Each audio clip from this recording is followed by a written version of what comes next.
double more. They hit the cap. They couldn't go above.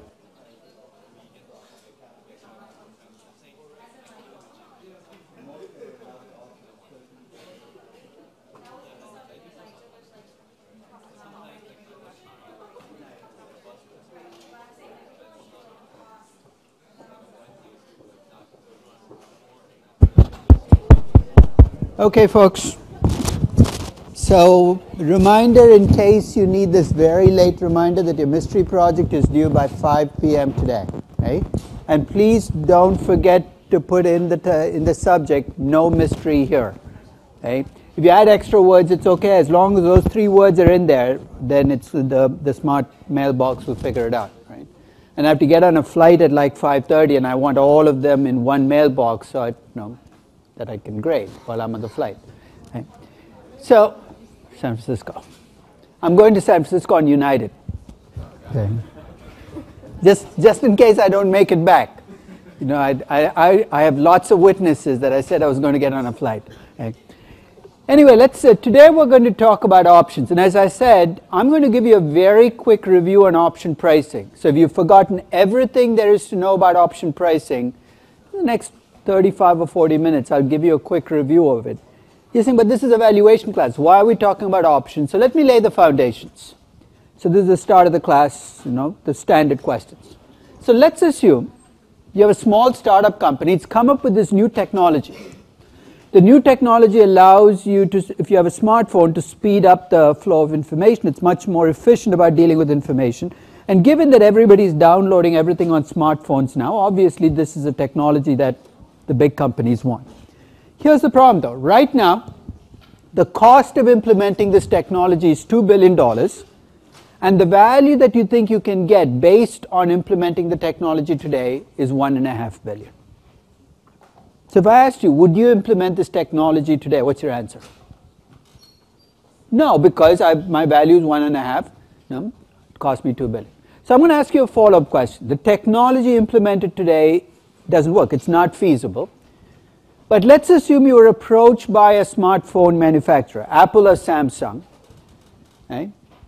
If you are a smartphone manufacturer looking at this technology, even though it's not viable, would you be willing to pay for this technology today? And if so, why? You remember corporate finance?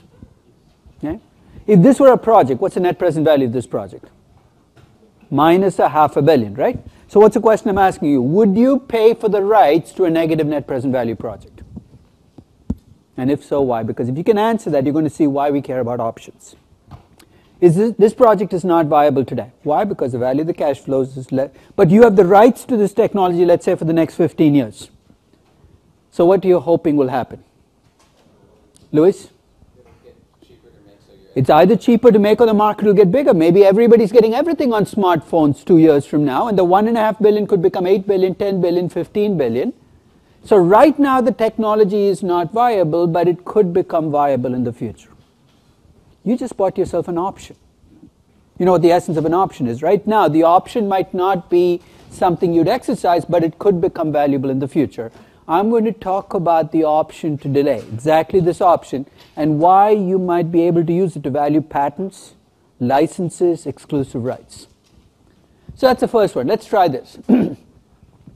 Assuming that you are willing to bid for this technology, I want you to tell me, and so I want you to put yourself in the shoes of Apple or Samsung. You're looking at this non-viable technology, and I want you to think about how much you would pay for this technology as a function of a couple of variables. The first is, let's say I have 20 years left of exclusive rights to this technology as opposed to 10. Would you pay more or less? More. Why? Because the more time I get you to play on it, there's a greater chance that the $1.5 billion in value could become 10 billion or 15 billion. And here's the second one. And this is where everything we've talked about in valuation is going to be turned on its head. Let's assume there's more uncertainty about the future in this business. Would you be willing to pay more for this technology or less for this technology? Everything we've talked about so far, it seems like higher risk, lower value, right? But what's different here? Fernando.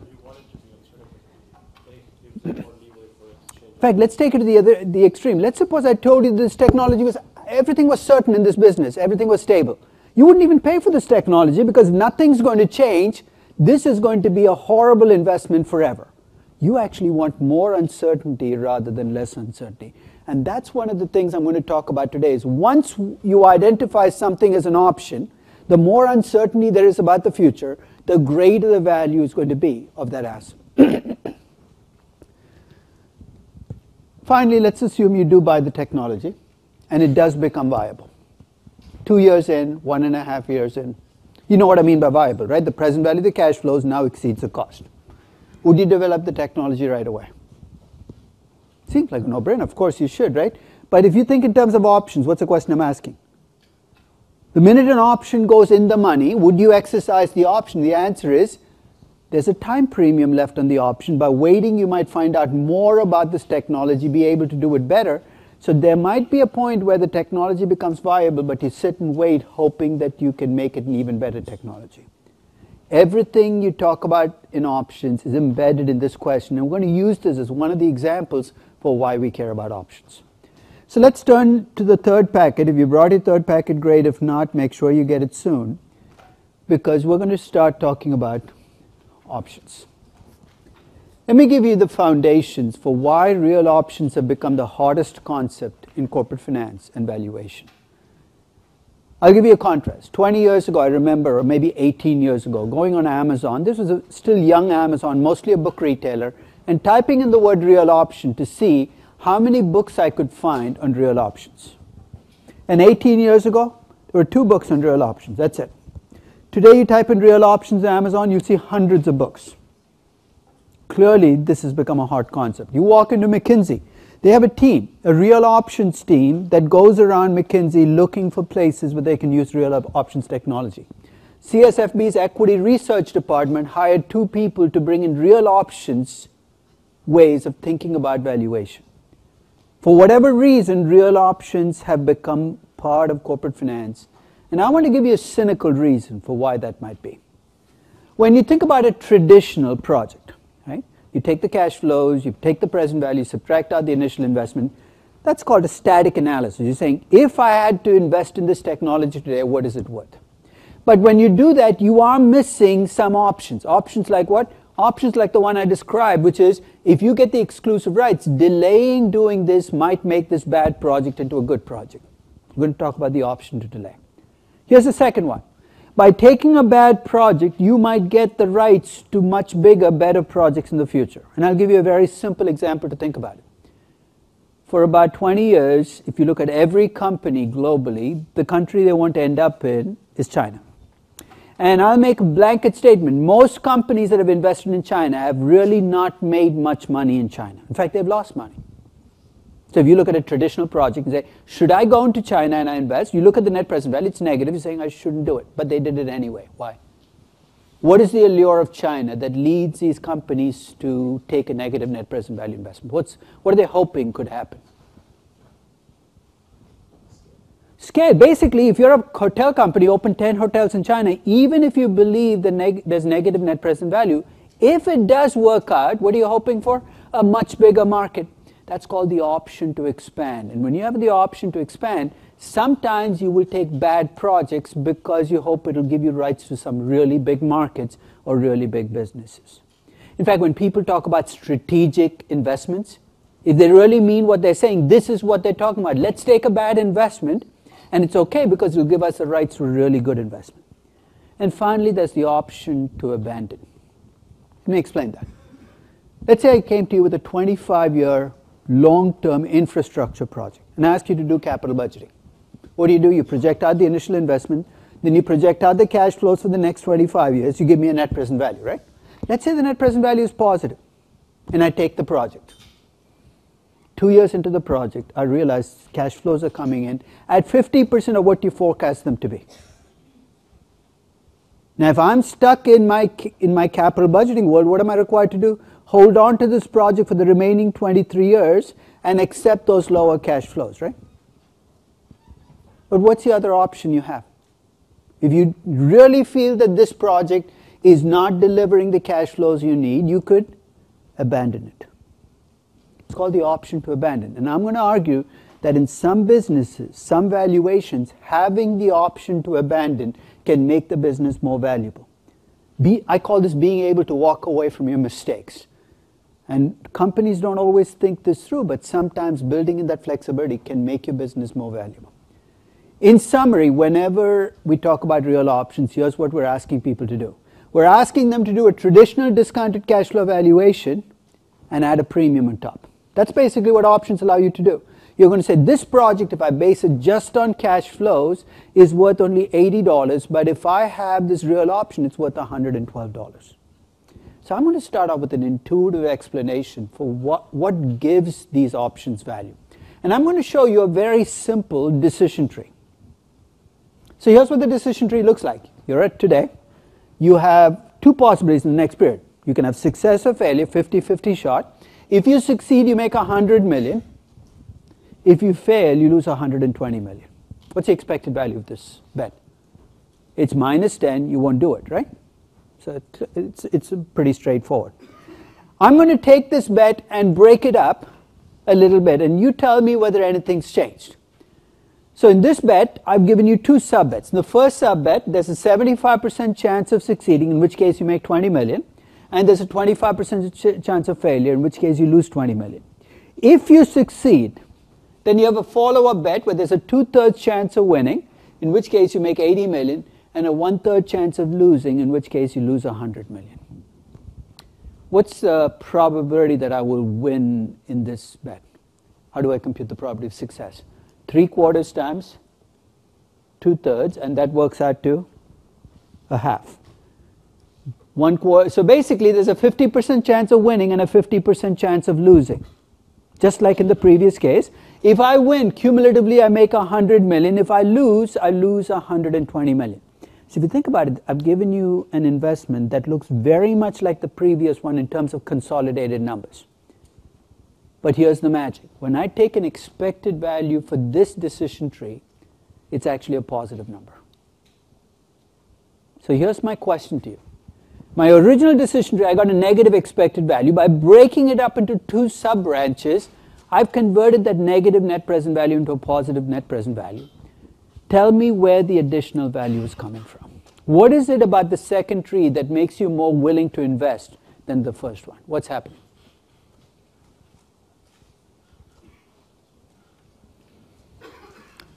Sam?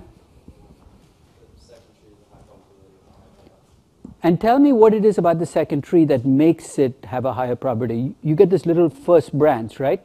What do you get to observe in the first branch? You get to observe whether you get a good outcome or a bad outcome. If you get a bad outcome, what do? You stop. If you get a good outcome, you continue.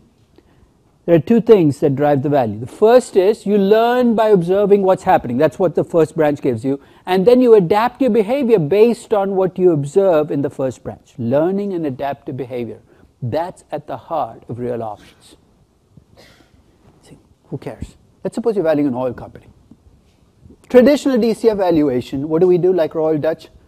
We project out an expected oil price, we project out expected production, we come up with expected revenues, we subtract out costs, we come up with expected cash flows.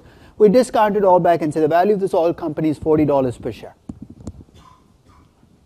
What are we missing when we do that? Even if we're being unbiased in our expectations, what am I missing when I take an expected oil price times oil production? What do you as a CEO or a management of the oil company get to do that I'm missing in the DCF? At the start of every year, what do you observe? You observe the oil price, right? Which can be very different from the $40 today. Let's suppose oil prices a year from now go to $80. You don't produce the same amount of oil you have produced at $40, you produce a lot more oil. If the oil price goes to 15, you produce a lot less oil. Learning by looking at the oil price and adjusting your production to reflect the fact that high oil prices should be high production. That's an optionality, which effectively means you've done a discounted cash flow valuation of an oil company like I did with Royal Dutch. I've probably underestimated its value. And I could probably extrapolate from that to any natural resource company. I'm going to undervalue the company because I'm missing the optionality. So the reason we're going to talk about options is not because I want to price traditional listed options. That's for a different class. This is a futures and options class where you can learn that. This is to bring in option pricing to help me value some types of businesses. So I'm going to set out the framework I'm going to use because this is a very dangerous door I've opened. Because what am I letting you do? I'm letting you override the numbers and say I'm going to do this because there's an option to delay, option to abandon. So I want to make sure you're doing it in the right places. So here are the 3 questions I'm going to ask to see if I can apply options in valuation. The first question I'm going to ask is there really an option in that? What makes an option an option? So I'm going to start off with that very basic question. How do I know that there's an option embedded in a decision? The second question, and this is a critical one, I'm going to ask, when does that option have significant economic value? Because if it doesn't, why am I wasting my time on it? And the third question I'm going to ask is, when can I use an option pricing model to value that option? So let's start the ball rolling by asking, what is it that makes an option an option? Somebody want to give me a definition of an option. What is it that makes an option an option? Give me a definition of an option. Go ahead. A choice between possible decisions. That's not enough, right? Lots of choices are not options. Options go beyond the choices. Rachel? The right to buy or sell something, finish the thing. Just a right to buy or sell is not an option because at a certain price. Do you see why? Because just giving you the right to buy or sell something is completely meaningless. I probably have told you the story of this MBA who walked into my office about 7 years ago. And at the end of his second year MBA, he's graduating, and he comes in very proud, he's very happy. He says, my landlord has given me an option to buy my apartment where he was renting. And he says, I want to use a Black-Scholes model to value the option. I said, aren't you getting a little carried away? He says, but I've spent all this money on MBA, I want to use this Black-Scholes model. I said, okay. What price did he say you could buy the apartment at? He thought for a little while and he says, you know what, he never mentioned a price. I said, let me get this straight. He gave you the right to buy your apartment anytime over the next year at whatever the prevailing market price is. Is that what he gave you? He said, I guess that's it. So what's the value of that option? Nothing. Anybody can do it. So for it to be an option, you have to have a fixed price. So I'm going to give you what makes an option an option. An option gives you the right to buy something or sell something at a fixed price. Sometime during the next 2 years, next 5 years, next 10 years.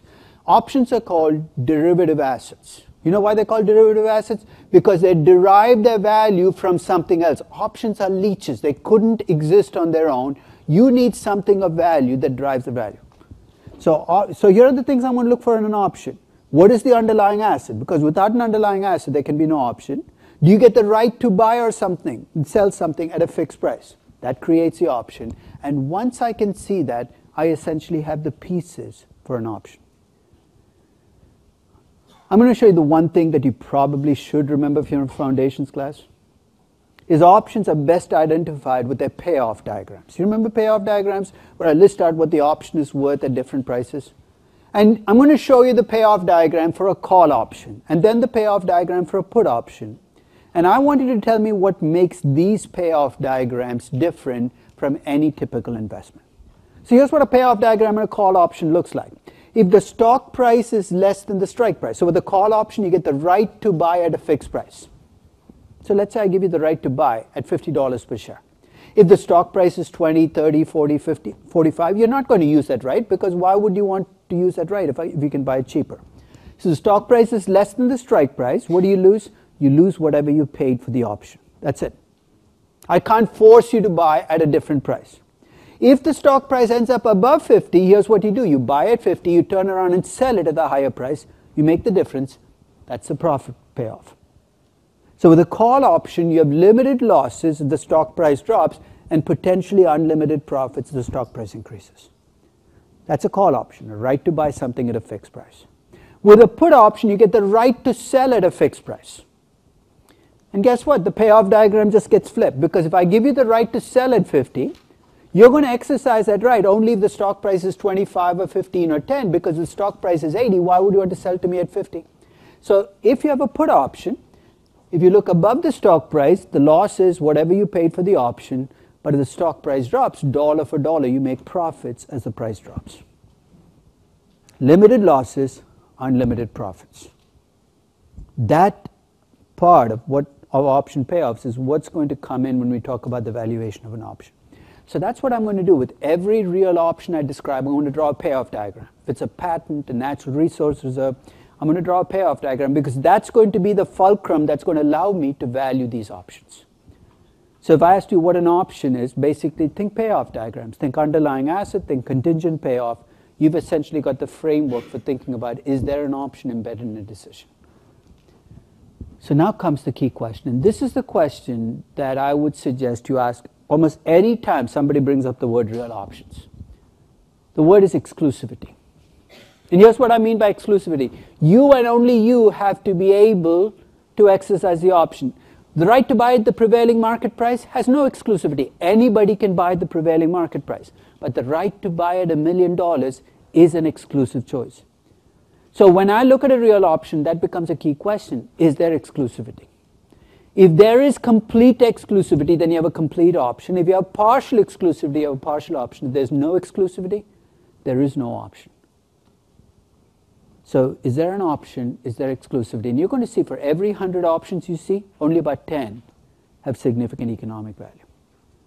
Once you identified an option, you've decided as economic value. We know the variables that determine the value of an option. We've known since 1971 when the first option pricing models came out. And here are the 6 variables that determine the value of an option. And there are only 6. You don't have to worry about growth rates and cash flows and cost of capital. None of those matter anymore. The first 3 variables relate to the underlying asset. The first is the value of the underlying asset. As that goes up and down, the value of your option will also go up and down. Think of why. You have a call option, you get the right to buy something at 50. Let's say you have the right to buy Tesla at 250. If stock price goes to 306, your call option just became more valuable. The second is, the more variance there is in that value, the greater the value of all options. So this is actually something we had at the start of the class. So let me ask you a question. What is it about options that is making risk your ally? Because up till now, every time we've talked about DCF valuation, or we've talked about pricing, we've talked about higher risk going with lower value. What is it about options that makes risk your ally? Yes? If you're buying a call option, for instance, you have the characteristic of the option is limited downside. That's all you need, right? Limited losses. Because if you think about it, what risks do we worry about? Upside risk or downside risk? You ever lie awake and say, oh my God, my stock is up 90%, I'm really worried? We never worry about upside risk. So the risk we worry about is downside risk. And with options, if you look at the pictures I drew, with both call and put options, what do you get? Limited losses. I've taken away the bad half of risk, which means that when you get an option, it's almost all good stuff for you. The more variance, the more risk there is in the underlying asset, the more valuable all options become, calls and puts. And the third component of the underlying asset that affects your value, and I'll explain why, is if your underlying asset pays a dividend, it can affect the value of your option, and here's why. You know what happens you know what the ex-dividend day is for a stock? Somebody want to tell me what the ex-dividend day is? Sam, what's the ex-dividend day? Do you remember? Corporate nets. The ex-dividend day is, yeah, go ahead.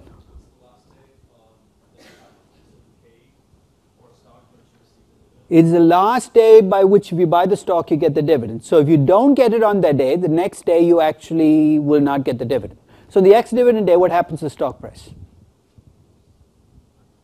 So actually it'll stay high, but right after it goes ex-dividend, you're going to see the drop in the stock price because you now lost the dividend.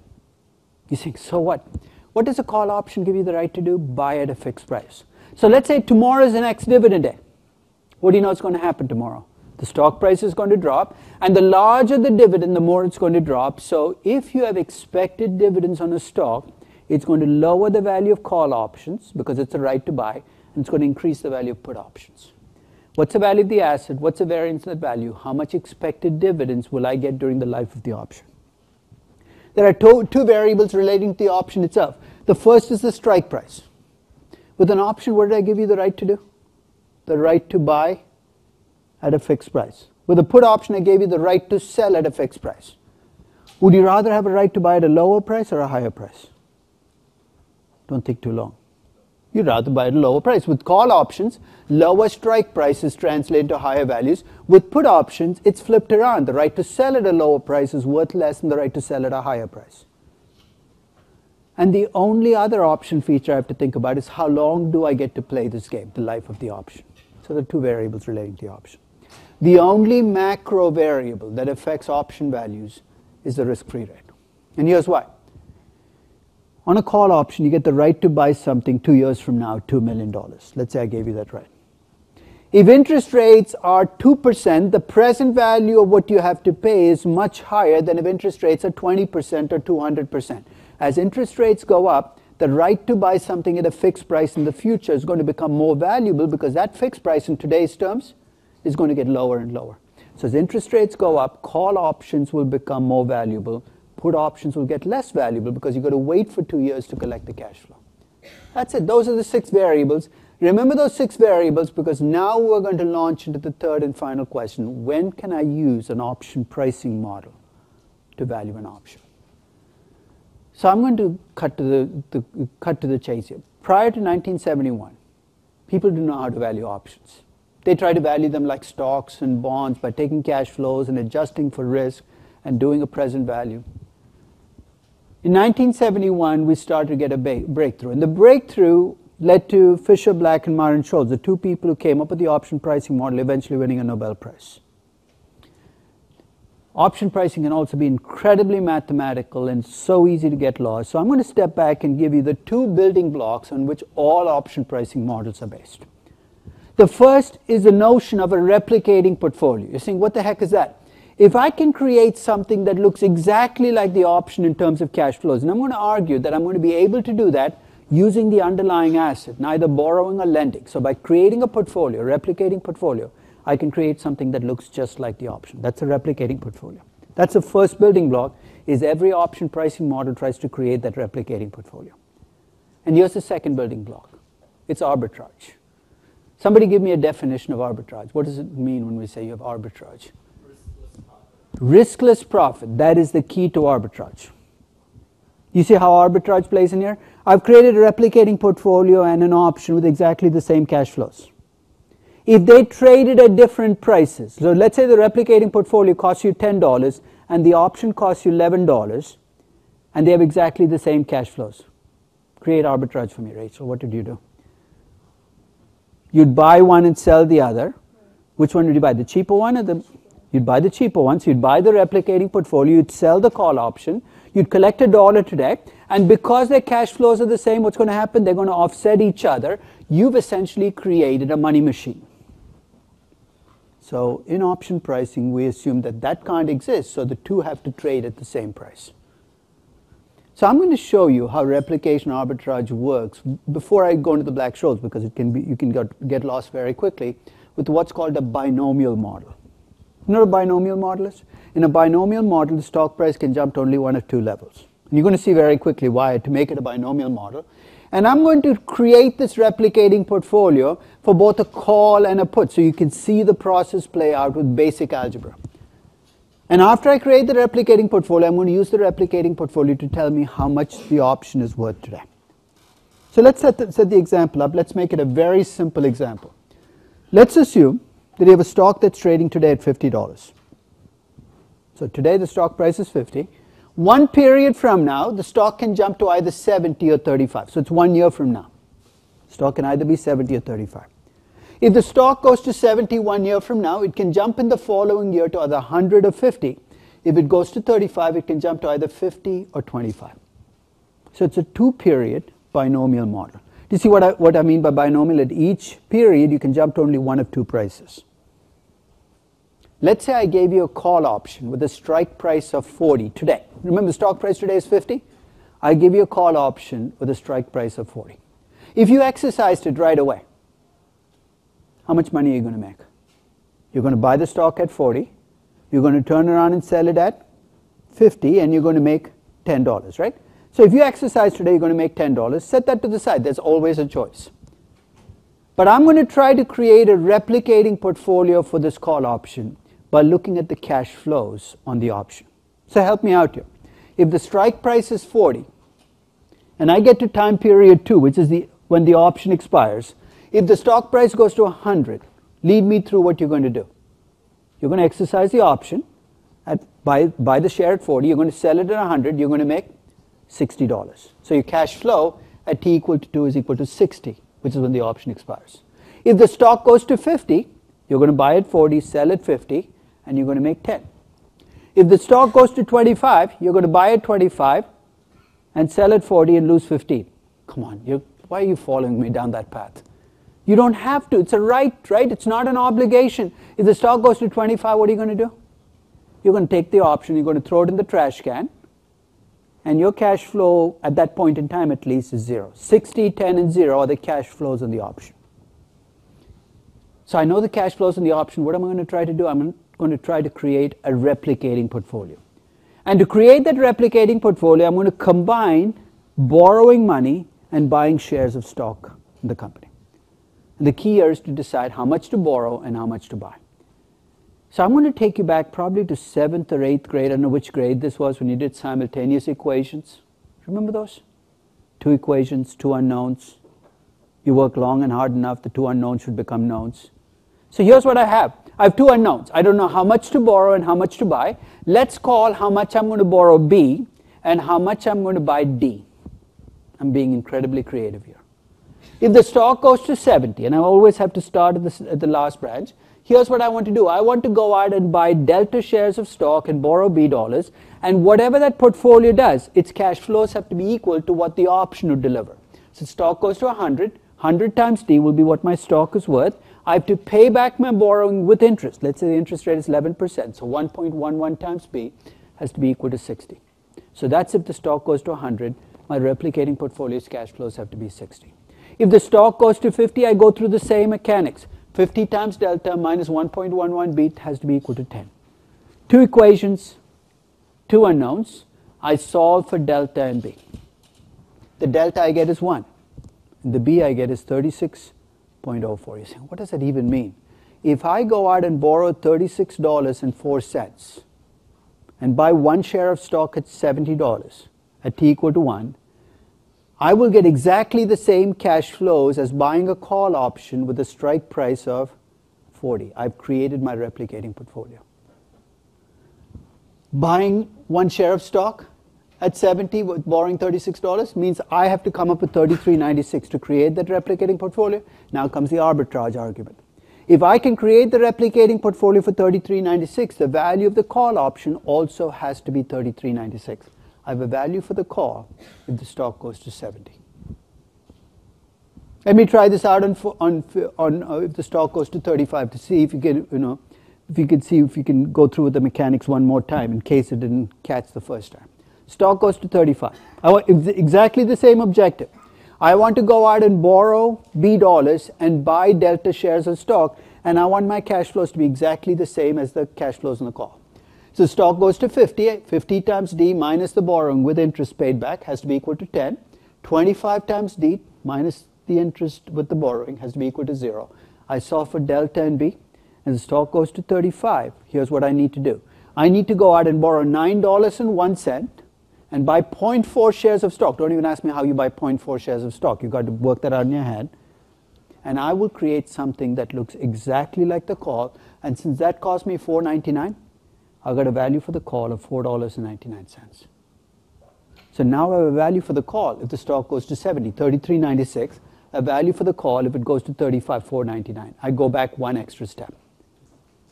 I ask the same question. If I have to go out and borrow B dollars today and buy delta shares of stock, what would I need to do to be equal to $33.96 if the stock goes to 70 or $4.99? Now do you see why I always have to start with the last leg and move 1 step at a time? When I do that, here's what I get as my answer. If I borrow $21.61 today, so B is equal to $21.61, and buy 0.8278 shares of stock today, I will create something that replicates a call at every single step of the process. It's a self-funding portfolio. And since that portfolio cost me $19.42, the value of a call option today is $19.42. What would you have made by exercising the call? $10, right, if you did it? But by holding the call, by treating it as an option, it's worth $19.42. Replication arbitrage. Let me ask you a question. Sam, you have a question? Yeah. So, isn't it it's trading at 70? Right. The stock is trading at 70, right? Is it assuming that the $100 payout, $50 payout, the probabilities? You don't even need the probabilities because all you need is the cash flows to match up because the probabilities are going to be the same for both the replicating portfolio and the option. Do you see what? Sam had a very good question. Normally when you draw decision trees, you have probabilities attached to the branches, right? 60% up, 40% down. Because I'm creating two investments that have exactly the same cash flows, whatever your probability might pick, doesn't matter. And that's one of the great things about option pricing is I don't have to think about what's the likelihood of going. As long as I create the replicating portfolio, I'm okay. I'm in a riskless position. Yeah. And just not from a mathematical perspective, but intuitively, why, when the stock price goes up 20 from 50 to 70, Yeah. does the call price not go up?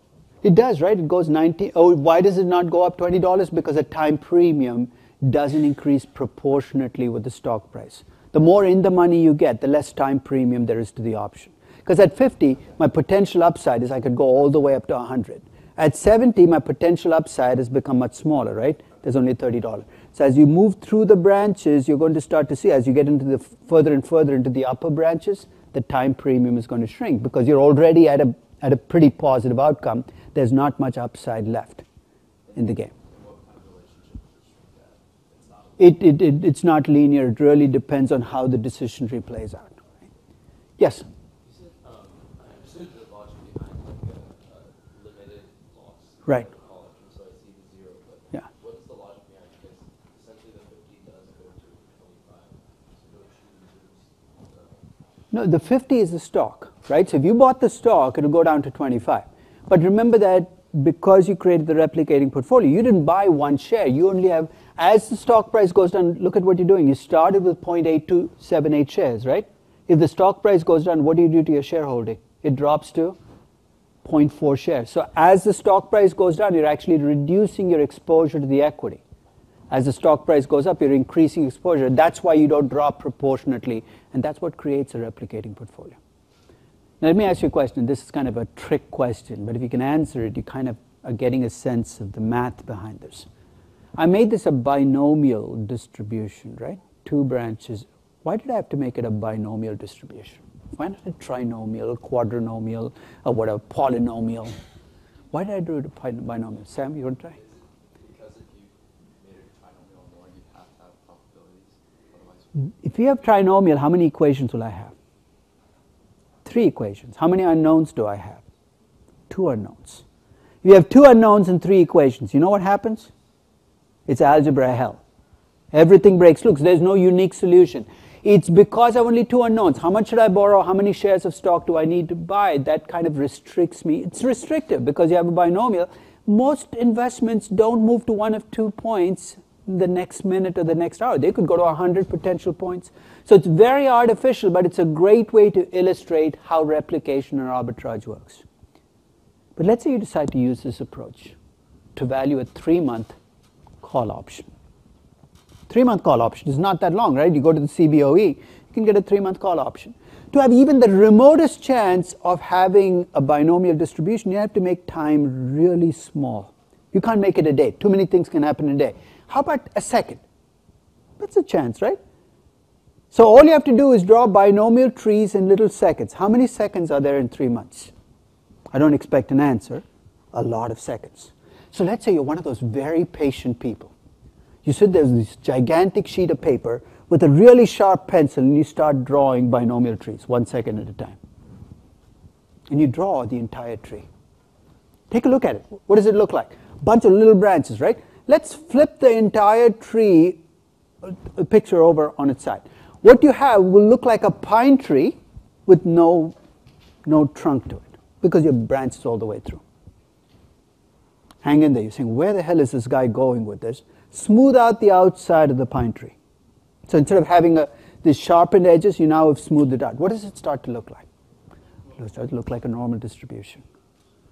If as I make time smaller, the price changes also become smaller, the binomial distribution becomes a normal distribution, and the binomial option pricing model, which I just described, becomes the Black-Scholes option pricing model. When people talk about the Black-Scholes option pricing model, they often talk about continuous price distribution. Say, what the hell are you talking about? Continuous price distributions basically mean that for prices to change, they have to change in really tiny increments. The way the stock goes from 30 to 50 in a continuous price world, it goes 30, 30.01, 30.02, 30.03, it doesn't jump. Is that realistic? Do stock prices actually jump in the real world all the time? The Black-Scholes model is built on an assumption that is unrealistic, but it gets it all this good stuff, so we make that assumption about continuous price distributions. In fact, there are versions of the option pricing model that allow for jump processes, prices to jump. Nobody ever uses those models because they're almost impossible to use practically. The parameters are so difficult to estimate that we talk about it, but I've never seen somebody use it sensibly. It's very difficult to do. So the limiting case for the binomial is the Black-Scholes. So I'm going to list out probably the most famous equation in finance. More famous than the CAPM, if that is possible, which is the Black-Scholes option pricing model. This is your ticket to show you've arrived. This is how you intimidate non-finance people. You pull out the Black-Scholes model. You've seen the Black-Scholes? I can use the Black-Scholes. So I'm going to equip you with the intimidation factor you need to push all those marketing and strategy people to the background. Okay? So here's what the Black-Scholes model does. It estimates the value of an option based on 5 variables. S, which is the value of the underlying asset, K, which is the strike price, T, which is the life of the option, R, which is the riskless rate, and question mark squared. No, actually sigma squared. I don't know again why Microsoft Word does this to me, but change the question mark squared to a sigma squared, the variance of the underlying. 5 variables. Wait, didn't we say there were 6 variables that determine the value of an option? What am I missing here? Let me go back and show you the 6 variables and you tell me, because this is too easy. Which variable am I missing? Value of the underlying asset is there, Fernando. Expected dividends. You're saying, what the hell happened? I'm going to tell you a story, and I don't even know whether this is a true story, but such a good story. Might as well believe it's true. In 1971, Fisher Black and Myron Scholes were at the University of Chicago. They were in the finance department. They were working on this option pricing model.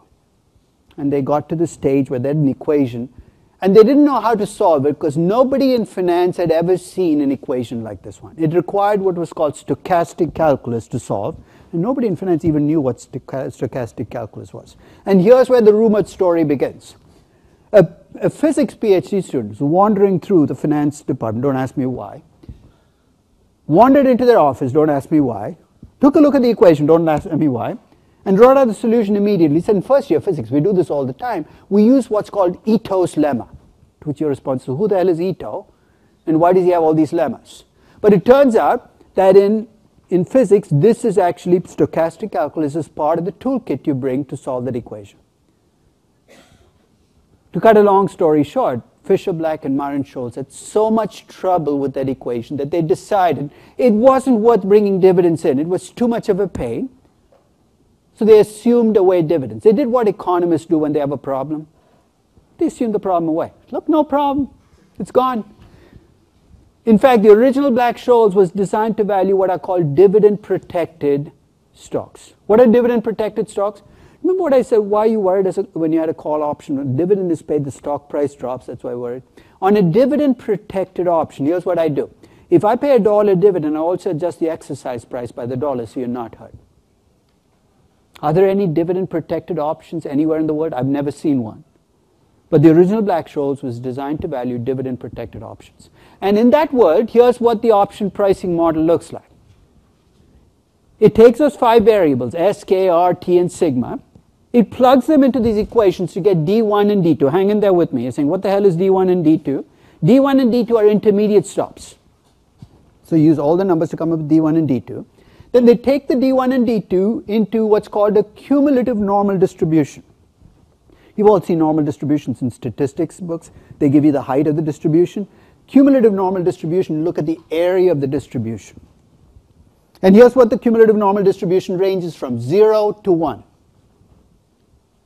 So you compute D1, you go to the distribution, you compute the area under the distribution. You do the same thing with D2, N of D2. I'm going to give you an intuitive explanation of N of D1 and N of D2 in a moment, but essentially the D1 and D2 are intermediate stops that allow you to come up with N of D1 and N of D2. Then they go back and they plug it in. They say the value of a call option is S, which is the value of the stock today, times N of D1, minus K E minus RT. You say, what the hell is E minus RT? Option pricing is going to require you to use all those buttons on your calculator that I call virgin buttons. Buttons that have never been touched so far.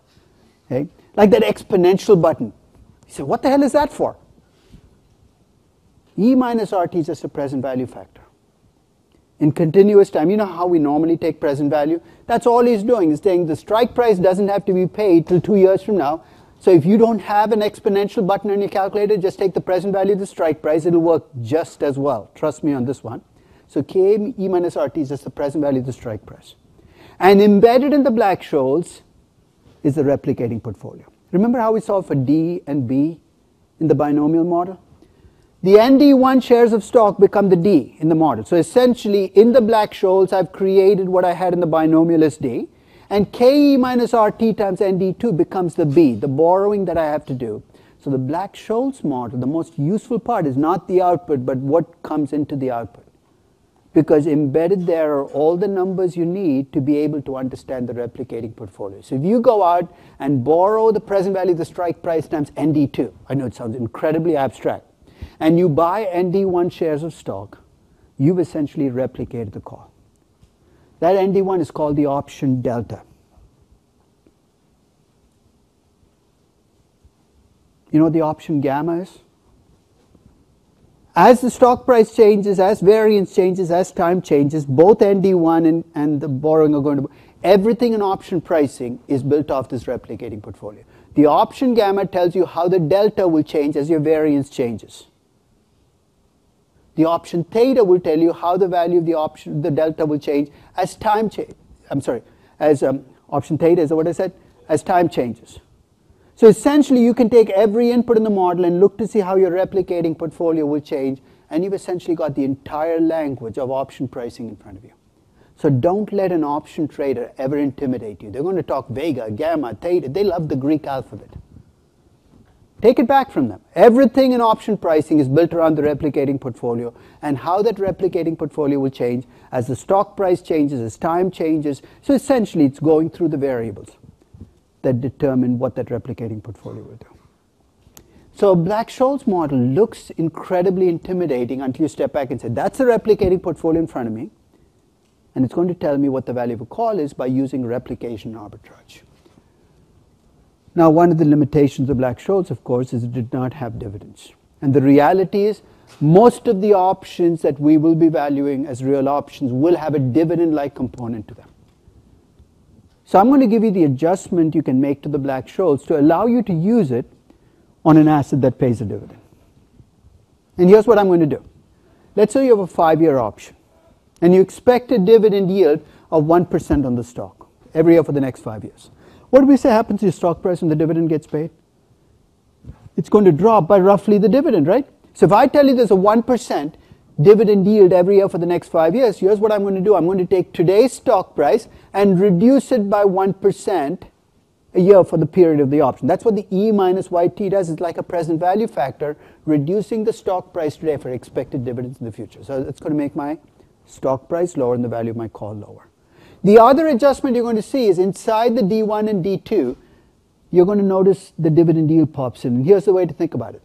What do you do with your replicating portfolio? You borrow money and you buy shares, right? When you borrow money, you've got to make interest payments. When you buy shares in this world now, you're going to get dividends. So your dividends pay for some of your riskless rate. So R minus V is like a carrying cost. You see this often in futures and options. It's what you have to bear to carry this position. So those two adjustments essentially bring dividends into the model and allow you to use the Black-Scholes model to value an asset that pays a dividend. That's it. That's all the option pricing you will need to take away from your undergraduate business degree, because everything else is just icing on the cake. If you get replication arbitrage, you got option pricing nailed down. Everything else then becomes an extension of that concept. One final point. If you look at this ND2 in this model, it actually has a very special meaning in option pricing. It's called a risk-neutral probability that your option will be in the money. So let me repeat that again. ND2, so let's say ND2 is 0.6. Because basically you can see ND2 gets pulled off this number. Say the ND2 is 0.6. I'm saying there's a 60% chance that this option will be in the money by the time the option expires. So it's a probability that you can then use to say this is the likelihood of something happening. So with that homework done, let's close the process of just thinking about option pricing. If you're a purist, and there are lots of purists in the real options world, they will tell you you cannot use a Black-Scholes model to value a real option. And they actually have a good case, and here's why. The original Black-Scholes was designed to value what are called European options. So unfortunately, we've attached a geographical name to it. What separates European options from American options? Sam? European options can be exercised only at expiration. American options can be exercised any time up to expiration. Let's stay on this. Holding all else constant, should American options be worth more than European options or less? They have the same characteristics. They should be worth more because you get that right to exercise early. The original Black-Scholes was designed to value European options. Almost every real option we're going to talk about will come with a possibility, not really a probability of early exercise. So the purists say you shouldn't be using Black-Scholes, you should be using a binomial model to value real options.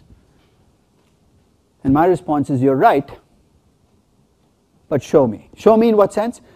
Actually, using the binomial model requires you to do what? Draw that binomial tree, right?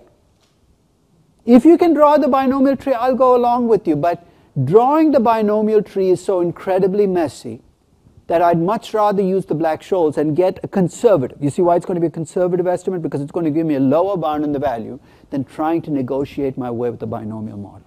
So you're going to see me use the Black-Scholes with no shame. I'm going to use it accepting the fact that it's not perfect, but also accepting the fact that the alternatives are not pragmatic. Okay? One other thing that I want to point out is, as Sam said, you could put probabilities on these trees, and if you did that, you'd end up with a decision tree, which is in statistics, you take the expected value. You're no longer talking about option pricing. It's actually easy to show that if you can draw a full-fledged decision tree with the probabilities at every branch, and you no longer have to be binomial, right? You can create as many branches as you want. What you get as an expected value from that decision tree will actually be the exact same value that you get with an option pricing model. So what does that mean? If you can draw a decision tree, just do the decision tree. Don't bring a bazooka launcher to kill an ant. I mean, people bring out the option pricing technology when you really need it. Because most of the time you really don't need it. There are far simpler ways you can get to the value. Just use those far simpler ways, and let's not talk about option pricing in those contexts. So, in fact, I know the place I use decision trees the most is in the pharmaceutical business. And it fits, right? Because especially we have a young pharmaceutical company working its way through the pipeline. At every stage in the process, you have probabilities and you have expected values. This is actually a valuation of a single drug company, a company that had come up with a drug to treat diabetes. And essentially it looks at all the possible outcomes, ranging from complete failure to the drug being an incredible success, and takes an expected value. I don't need an option pricing model to value this. I could do it with a decision tree, but only because I was willing to attach probabilities at every branch. So let's talk about real options. There are 3 questions. With every one of the real options I'm going to describe to you, I'm going to ask 3 questions. First is there an option in this decision? I want to make sure that I'm not talking about options in places where options don't belong. In fact, the paper I have on options on my website is called Opportunities Are Not Options, because a lot of people mistake the two. Just because you have potential doesn't mean you can talk about options. Second, I'm going to ask, is there exclusivity? Is there significant economic value? And third, I'm going to ask, is this an option where I can actually use an option pricing model? You say, what are you talking about? To use an option pricing model, I need to be able to replicate, and I need to be able to do arbitrage. To replicate, what do I need to do? I need to be able to trade the underlying asset. I need to be able to trade the option. If I can't do that, I can't do replication. So let's talk about options in investment analysis. Traditional way we've all been taught to do capital budgeting is take the present value of the cash flow, subtract out the initial investment, come up with the net present value. As I said, there are three options that we miss when we do this. The first is the option to delay, where having the exclusive rights to a bad project can still have value. The second is the option to expand, where doing a bad project gives you the right to good projects in the future, big projects. And the third is the option to abandon. And I'm going to argue that until you deal with the values of these options, you really cannot tell me that a project is truly a bad project, a lost cause. So let's start with the option to delay. And as I said, with every one of these options, here's what I'm going to try to do. I'm going to try to first draw a payoff diagram so you can see exactly where the optionality comes from, and then use that payoff diagram to value the option. So here's the setup. When you look at a project, you compute the present value of the cash flows, you look at the initial investment, you make a decision, net present value is bad. But let's say you have the exclusive rights to this project for the next 5, the next 10, the next 15 years. You draw the payoff diagram and you tell me whether it looks like an option. What you need to invest in this project becomes the equivalent of the strike price. So if the value of the cash flow stays below the strike price for the rest of eternity, what happens? That exclusive right you paid for goes into the trash can and says, I wish I hadn't done that. But if the value of the cash flows increases, as Louise pointed, good things can happen, then I take the difference and that becomes a good project.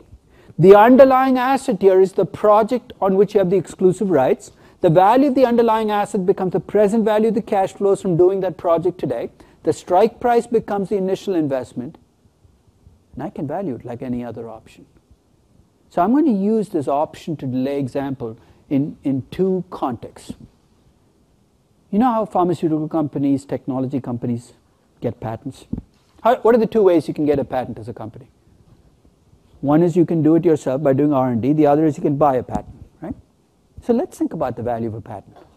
Let's assume that you have a patent, and here's what it gives you. The right to convert the patent to a commercial product. That's what you get with a patent. Let's say the cost of converting the patent into a commercial product is I. And based on what you know today, the value of the cash flows you think you will get from converting the patent is V. If V is greater than I, you convert the patent, you make the value. But V is less than I, what are you going to do? You're not going to throw the patent away, you're just going to sit and wait. Wait and hope what happens, that V somehow becomes greater than I. So if you were to draw a payoff diagram for a patent, here's what it will look like. The cost of converting the patent into a product becomes a strike price. The value of the cash flows you will get by converting it becomes the equivalent of the stock price, the underlying asset. How long do you have these rights for the patent? Until the patent runs out, which could be 15 years, 70 years. That becomes the life of the option. Is it possible that you invest in a patent and it turns out to be not viable for the next 17 years? Sure. I think IBM owns 4,500 patents. One of the largest patent holders in the world. 4,000 of those patents will never be worth a thing. Because you patent things and hope that something good happens. But that's okay, that's the way patents work. And if you arrive at the conclusion the patent is not going to work, what do you lose if that happens? It's whatever you paid to get the patent, the R&D expenditure, the price you paid, so that becomes the equivalent of the price of the option. If the patent becomes viable, you develop the patent, you make the difference, so there you have your call option. So let's set up the framework. If you have to value an option, how we would get the inputs you would need to value the patent. So let me go through the inputs, and as we go along, think about how you would try to estimate it. So I come to you with a patent on a product and say value this patent as an option. The first thing you need to do is value the underlying project, right? So here's what I'd suggest you do. Do a traditional capital budgeting. What does that mean? Project out the cash flows, come up with the cost of capital, take the present value. That present value of the cash flows from developing the patent today will become the S in the model. And as you're doing this, you're going to complain. You know why you're going to complain? You said, there's so much uncertainty, don't ask me to do this. And I'm going to say, that's exactly what's going to give this option value. Make your best estimates and just give me the expected cash flows. So that becomes the S in the model. The second input I need is the variance in that value. And this becomes messy. Because when you do a traditional capital budgeting, you get one set of cash flows and one value. You don't get a variance in that number. It's not a traded asset. So there are two ways you can get that variance. One is, remember Monte Carlo simulations we talked about, where instead of giving one input, we put in a distribution? I could do a capital budgeting where instead of giving one number for the revenues and one number for the market share, I gave you distributions. You came up with a distribution of values for this project, and you gave me a standard deviation. In fact, Crystal Ball actually has a real options add-on that you can pay for. Don't waste your money on paying for it, because you're basically it'll just give you conventional terms. But you could do this in traditional Crystal Ball. The standard deviation across your values becomes the standard deviation of variance in this new cash flows. If you're too lazy to do that, or you don't have the information to do that, here's a cheating way of getting the variance. Let's say you have a biotechnology company, and it's a biotechnology patent. Here's what you can do. You can look at the publicly traded stock prices of biotech companies, take the variance in those stock prices, and make a leap of faith, saying that's going to be the variance in my cash flows, and use that as your variance in value. So I've got S, I've got sigma. The exercise price in the option is the cost of converting the option into a commercial product. So you got to estimate what will it cost you to build a factory, hire a sales force. That becomes a K. The life of the option is very simple. It's however many years are left in your patent. If it's 15 years, that becomes the life of the option. And now I'm going to introduce a final variable, and you'll see very quickly why I need this. With a traditional option, an option that you buy in the CBOE, almost no one exercises an option early. In other words, you buy a call option, let's say you bought a call option in Tesla when the stock was at 220. You made a good bet, right? The stock's at 305. So you can exercise the option and collect your profits, or you can do what? What's your other choice if you don't want to exercise? Sell it to somebody else, and if you sell it to somebody else, you get whatever the exercise value is plus a premium. With listed traded options, you almost never get early exercise, because you can always sell it to somebody else and get the exercise value plus a premium. I don't want that to happen with a patent, and think of why. You have 17 years left in the patent. Do you want to wait 16 years and 364 days before you decide on the very last day of your patent protection, I'm going to develop the patent today? I don't think so. Because if you wait that long, what have you lost? What did the patent give you? Protection from competition, right? By waiting so long, you've given up most of the protection. So I'm going to introduce what I call a cost of delay. And what that basically is going to mean is you'll have a trade-off.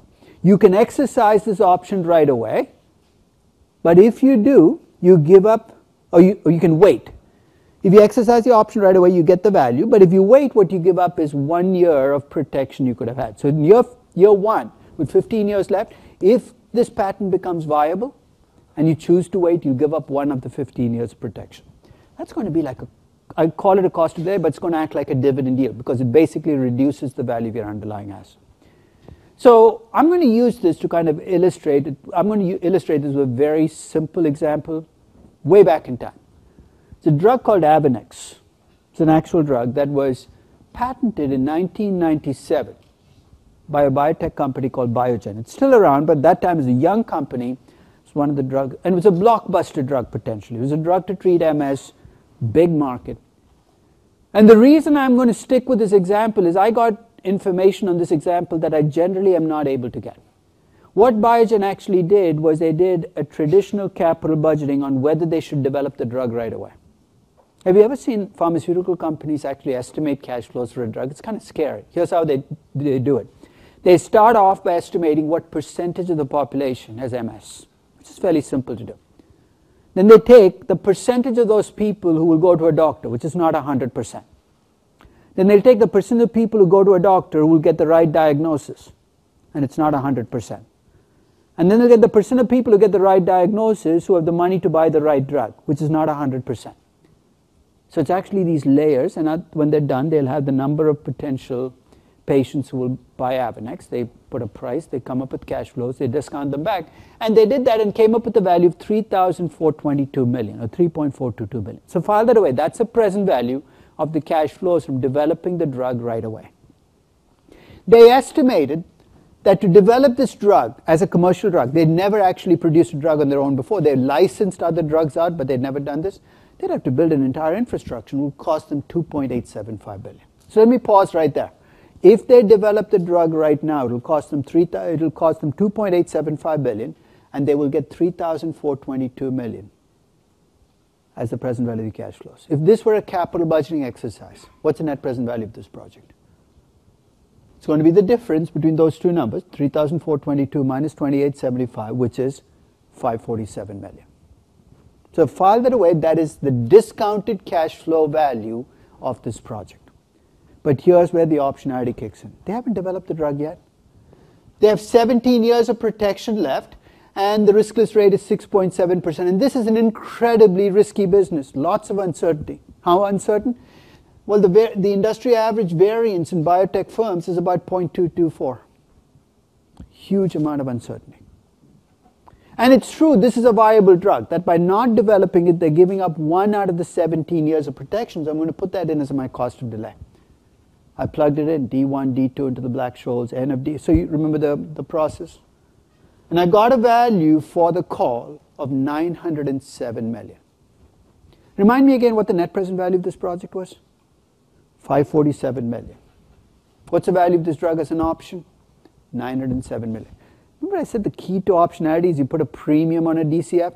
I'm attaching a $360 million premium to my discounted cash flow valuation. Why? Because I'm uncertain about the future, and uncertainty has now magically become my ally.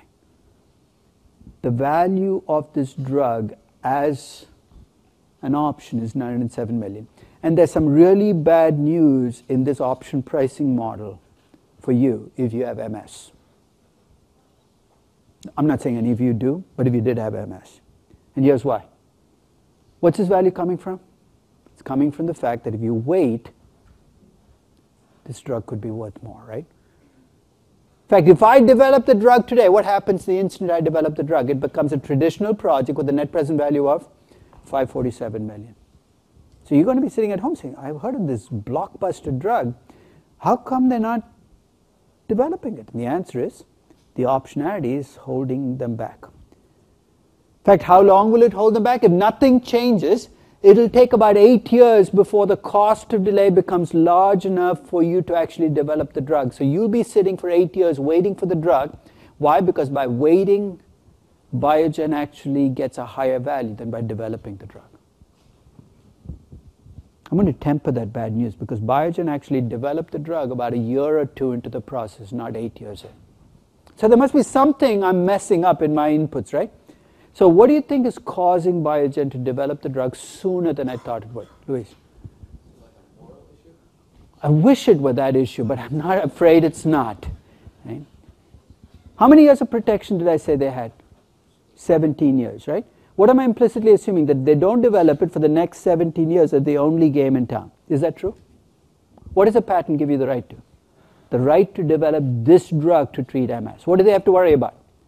That Merck and Upjohn and Pfizer are coming up with their own drugs to treat MS, which might get developed in 3 years. In fact, the way they saw it is one of these companies would come out with the drug in about 5 to 6 years. You're saying, what's that going to change? Instead of giving up, if you think about the number of years of protection they don't have 17 years of protection, they have about 5 before the next best drug comes along. The cost to delay becomes 1/5. If the cost of delay goes up, the option value collapses. But here's the bottom line. If you have a monopoly pharmaceutical company, what does it tell you about how quickly drugs will get developed if you have a monopoly? You have 100% of the market for the ulcer drug. Why would you want to come up with even if it's a better drug, you're going to say, well, I'm just going to cannibalize my own sales. So if you can create competition among different companies with drugs for the same disease, you are going to get quicker development because in a sense, you want the optionality to become much smaller. If the optionality becomes large, companies are not going to develop drugs, even if they become viable. Yes? The probability of it being approved, does that come after or? No, this has already been approved. So actually they were approved already. So if there was a probability of getting approved, you'd have to put a front on this. So let's say there's a 60% chance of approval. Both the option value and your DCF value would have to be adjusted for that 60% chance of approval.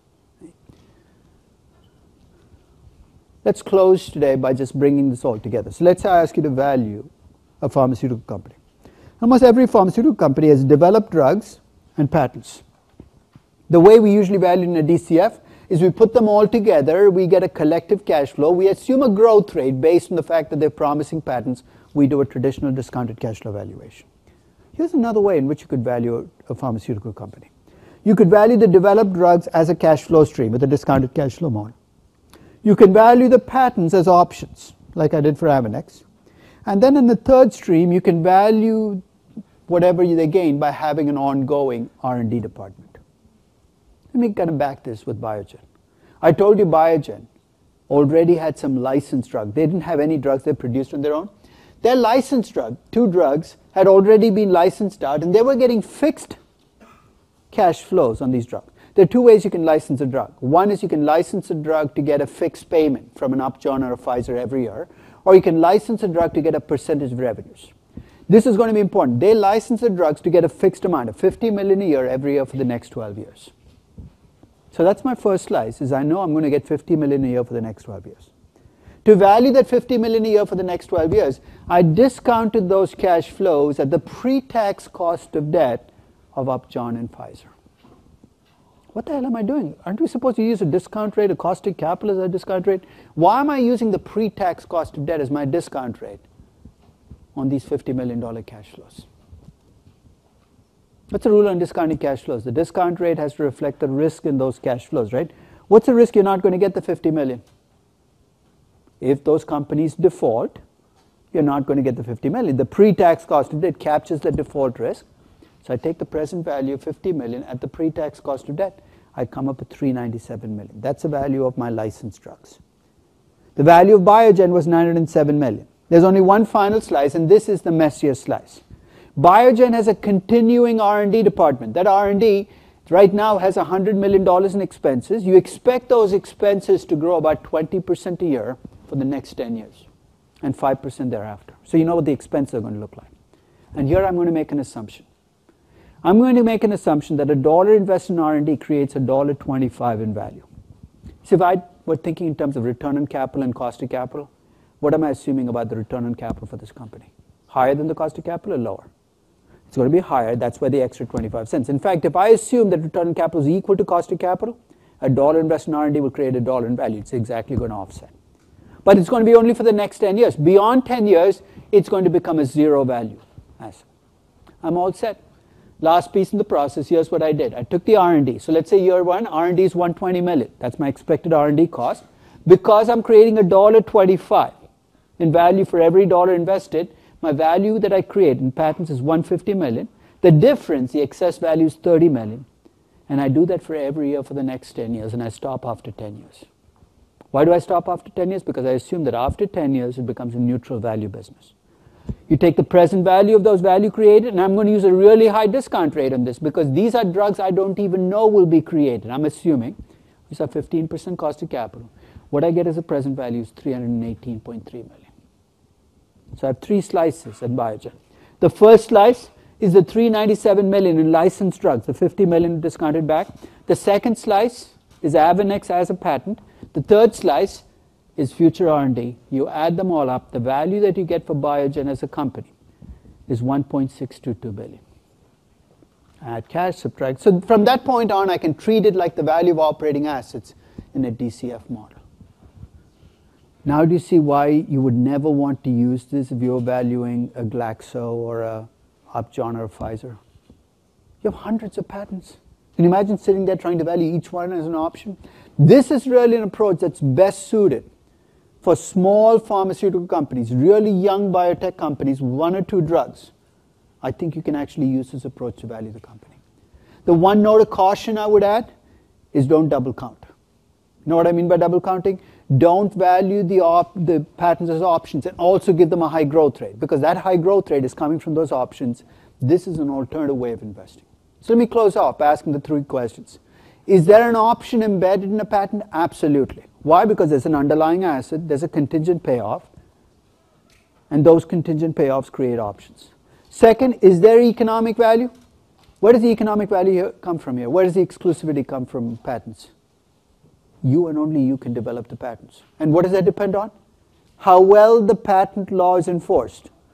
If you're in a part of the world where you have a patent but nobody enforces the patent, the value of the option will go towards 0.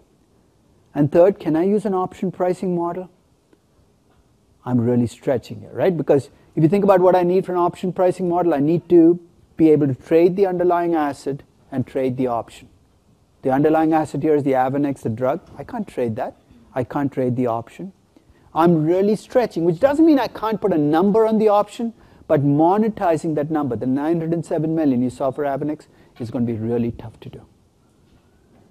So let's, when we after the quiz, I'm going to apply this option to delay on undeveloped natural resource reserves, oil companies, gold mining companies, because I'm going to use the same kind of argument for valuing those undeveloped reserves as I did for patents.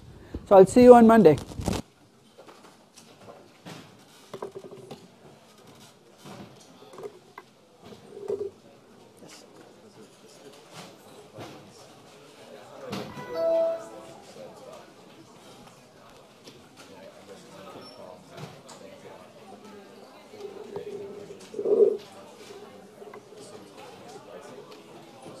It's not just that, it seems replicating, but you can create a replicating portfolio, right? If I can't buy the underlying asset and can't buy the option, I can't create the replicating portfolio. Without the replicating portfolio, I can't monetize the option. See, that's what keeps listed options at that option price, is if the price wanders away, then I can step in and do arbitrage. So there's no mechanism I can use here. The value of Avanex, the actual traded value can go to 685 million. I can look at it and say that's too low, but I can't claim the difference because I can't trade on the underlying asset. So it's not even the continuous price. The very fact that I cannot trade on it means I cannot do the replication that's so much a part of the option price. So for people that, I guess instead of using like a drug that do it usually, people are trading options on this call, where they're expecting the price to go over 5%, nowhere near 5%. Does that mean that all the options trading are going to fall over that price? No, because remember, options are going to be priced by the market. They're not priced by Black-Scholes, right? So what will happen is if there's a big price jump up, if you apply the Black-Scholes model on the option, you're going to find all of them to be cheap. You say, what the hell is going on? Because what the market is saying is, look, there's a price jump coming. We're going to build that into the options. So it's called the volatility skew. So if you've seen options, you'll actually see that the further out of the money an option becomes, the more the implied volatility is. Because with the traditional Black-Scholes model, you get really way out of the money. The Black-Scholes model says you never get from 31 to 50, because the way you get from 31 to 50 is to go 31, 3101, 3102. So the deep out of the money options with Black-Scholes, you're going to get a very low value. But in the market, that value will be higher because you can get from 30 to 50 if there's a jump. So what will happen is as you get options that are at the money, Black-Scholes does a pretty good job. The further out of the money you get, and especially deep out of the money options, the more the Black-Scholes model will underprice options because of this continuous price distribution. Is that why you would buy a bunch of options that are 10-year in the future? Because you're basically saying options run on the assumption of constant volatility. That's a different. Yeah. Now, and you just assume that things will. Let's face it, insurance is an option business, right? Whenever you write insurance, what are you doing? What's State Farm doing? When you buy insurance in your car, they're selling you a put option on your car, right? Or selling a put option on. All insurance is just option pricing. Okay. So think about. So Geico is the lifeblood that drives Berkshire Hathaway. In the insurance business, they sell options. So sometimes when Buffett says that he often said terrible things about option trading and how horrible it is, I think he's being a little hypocritical because his entire business is built on the notion of options. Over the last few years, he's become more willing to actually sell options because what he feels is when volatility is high, people forget the fact that there's a fade factor, that high volatility fades back. So what they do is they price the options based, let's say right after the crisis. Okay. Option prices jumped because volatility was high. And what Buffett said was, look, it's not going to stay high forever. So if I'm buying a 10-year call or a put, I shouldn't be pricing it with a 50% standard deviation. And if you are, I'll sell you as many options as you want. So that's what he was talking about when he's selling long-term options, is sometimes when people get over, so it's not even the constant volatility. It's when volatility jumps, they assume it's going to stay at that level for the long term. They're, in a sense, paying too much for options, and he says, I'll sell you those options. And it's not hypocritical in every sense, I guess, because if in the insurance argument, he's basing it off of The insurance rationale is simpler, right? Because the reason you have to buy insurance for your car or your auto is it's this or nothing, right? You'll have no insurance, you have to buy insurance.